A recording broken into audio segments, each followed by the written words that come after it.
Hello everyone and welcome back to ICT channel. तो आज 98वें दिन के वीडियो पे हम पहुंच गए हैं और आज हम करेंगे पार्ट 2। तो पिछली पार्ट 1 में हमने विवाह समारोह में, सिनेमा में, प्लेग्राउंड में और टूरिस्ट ऑफिस में जब हम जाते हैं तो इनसे रिलेटेड हमने सेंटेंसेस देखे थे और आज की वीडियो में हम इसे आगे कंटिन्यू करेंगे और आज हम कुछ और नए सेंटेंसेस सीखेंगे। तो चैनल पे नए हैं तो चैनल को सब्सक्राइब करना ना भूलें। तो हमारा पहला सेंटेंस है, जब हम होटल में होते हैं, क्या कोई कमरा खाली है? Is there any room available in this hotel? तो is there any room available का मतलब क्या हो गया कि क्या कोई कमरा हमारे लिए खाली है या हमारे लिए अवेलेबल है। और ये क्योंकि ये क्वेश्चन है तो इसलिए इज पहले आया है। अगर हम इसको सिंपल सेंटेंस में बोलते तो हम कहते देयर इज रूम अवेलेबल, लेकिन क्योंकि हमें क्वेश्चन पूछना है तो ये इज हमारा आ जाएगा सबसे पहले। Is there a room available.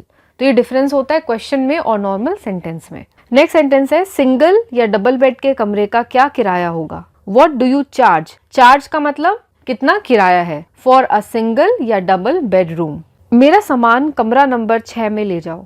Take my baggage या take my luggage to room number 6 please. तो ये हम रिक्वेस्ट कर रहे हैं इसलिए हम प्लीज कहेंगे। हम जब किसी को अपना कुछ काम करने के लिए बोलते हैं तो हम उसे ऑर्डर नहीं देते हैं। आप किसी होटल में चेक इन कर रहे हैं और आपको वहाँ के किसी वर्कर को सामान ले जाने के लिए बोलना है तो आप उसको ऑर्डर के वे में नहीं बोलेंगे क्योंकि इट लुक्स वेरी रूड, वो बहुत ही रूड लगता है। हम रिक्वेस्ट करते हैं कि क्या आप मेरा सामान मेरे रूम तक रख देंगे, तो इसलिए हम हमेशा प्लीज का यूज करेंगे। तो टेक माई बैगेज या लगेज टू माई रूम या to room number 6 please. Next sentence है, मेरा नाश्ता या खाना कमरे में भेज दीजिए। प्लीज सेंड माई ब्रेकफास्ट या प्लीज सेंड माई लंच या please send my dinner in my room. तो यहाँ भी प्लीज का यूज किया गया है पोलाइट दिखने के लिए। मैं 1 घंटे के लिए बाहर जा रहा हूँ या मैं 1 घंटे के लिए बाहर जा रही हूँ। I am going out for an hour और सो। मेरा कोई पत्र या फोन तो नहीं आया। Was there a call for me? Phone नहीं आया के लिए was there a call for me, there a call for me. या लेटर के लिए is there any letter for me. अब वॉज क्यों लगा है कॉल के साथ? क्योंकि क्या मेरा कोई फोन आया था, अब फोन आके कट चुका है तो ये फोन आने का काम खत्म हो चुका है।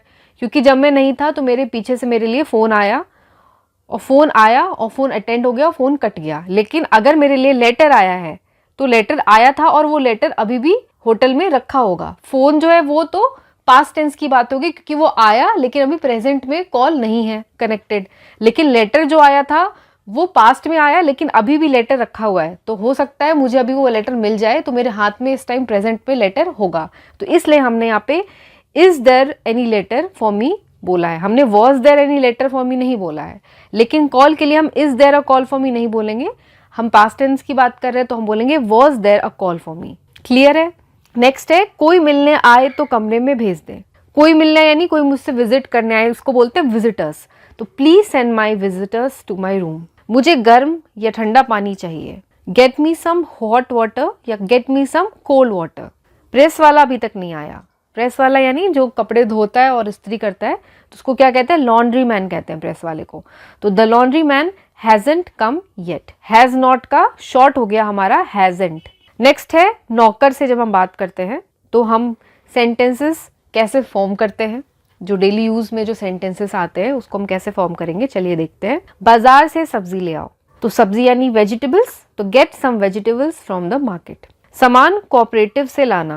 गेट द स्टफ या get the things from the cooperative store. यानी हम डायरेक्शन जब देते हैं कि उस दुकान से ही लाना तो हम यहाँ पे कोऑपरेटिव स्टोर से लाने की बात कर रहे हैं। तो gate the stuff from the cooperative store यानी हम डायरेक्ट एक पर्टिकुलर स्टोर की बात करें कि इसी स्टोर से सामान लाना है। मुझे 5 बजे जगा देना। वेक मी अप एट 5 o'clock। तो 5 बजे यानी 5 o'clock। ये चिट्ठी लेकर लेटर बॉक्स में डाल आओ। Go and post this letter. तो यहाँ पे post this letter in post box लिखने की जरूरत नहीं है क्योंकि ये अंडरस्टूड है।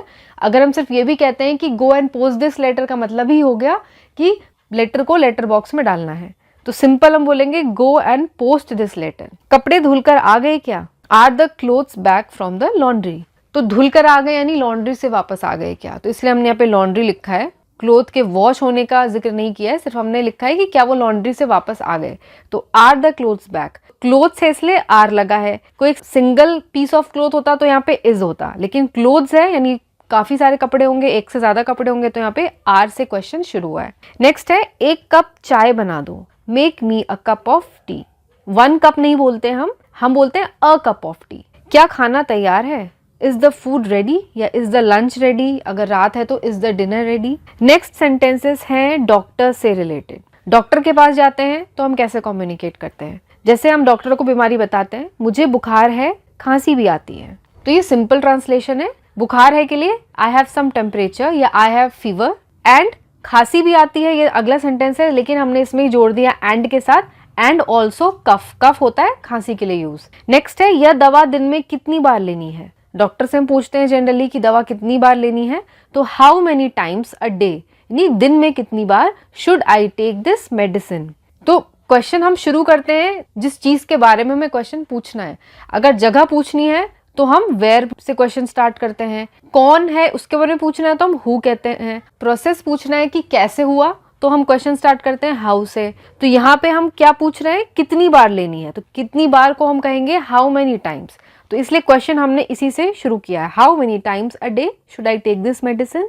नेक्स्ट है खाने में क्या क्या ले सकता हूँ या क्या क्या ले सकती हूँ। What all can I eat. In food लगाने की जरूरत नहीं है, क्योंकि बहुत सारे लोग ऐसे हैं जो what can I eat in food या what can I eat in dinner ऐसे लगाते हैं। सिंपल हम बोलेंगे what all can I eat. इसमें सब कुछ इंक्लूड हो गया, ब्रेकफास्ट का भी, लंच का भी, डिनर का भी, खाने का भी, पीने का भी, सब कुछ इसी में इंक्लूड हो जाएगा। आपको हर महीने अपने वजन का रिकॉर्ड रखना चाहिए। तो ये डॉक्टर कहते हैं you should keep a monthly record of your weight.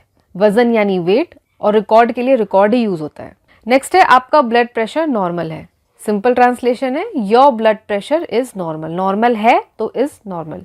नमक और चीनी कम खाएं, तो कम खाए के लिए यूज हुआ है यहाँ पे कट डाउन। कट डाउन का मतलब होता है कम करना, तो cut down on sugar and salt. तो कट डाउन के साथ ऑन का यूज होता है। हरी सब्जी आपको अधिक लेनी चाहिए। अधिक लेनी चाहिए यानी बहुत सारी लेनी चाहिए, तो you should eat lots of green vegetables. Lots of का मतलब बहुत सारी या अधिक। एक्सरे के लिए किधर जाना होगा, यहाँ हम डायरेक्शन पूछ रहे हैं कि किस डायरेक्शन में मुझे जाना है। लेफ्ट जाना, राइट जाना है, सामने जाना है, ऊपर जाना है, नीचे जाना है। तो where should one go for x-ray या where does one go for x-ray, या फिर हम ये भी कह सकते हैं कि where is the x-ray department. तो डायरेक्शन ना पूछ के हम सिंपल ये पूछ सकते हैं कि एक्सरे डिपार्टमेंट कहाँ है, तो वेयर। तो यहाँ भी मैंने आपको बताया था कि वेयर जगह के लिए, हु कौन के लिए, हाउ कैसे के लिए। तो वैसे ही यहाँ पे जगह की बात हो रही है, हम पूछ रहे हैं कि कहाँ जाना है, तो क्वेश्चन स्टार्ट हुआ है वेयर से। यहाँ पेशेंट से पैसा नहीं लिया जाता। पेशेंट से पैसा नहीं लिया जाता नहीं कि इस डिस्पेंसरी में पेशेंट का जो इलाज है वो फ्री है, मुफ्त है। तो पैसे नहीं लिया जाता को हम लिख सकते हैं कि this is a free dispensary. इसका मतलब यही होगा कि पैसे नहीं लिया जाते हैं। यहाँ बोल सकते हैं medical care is free in this hospital. इसका भी मीनिंग यही होता है।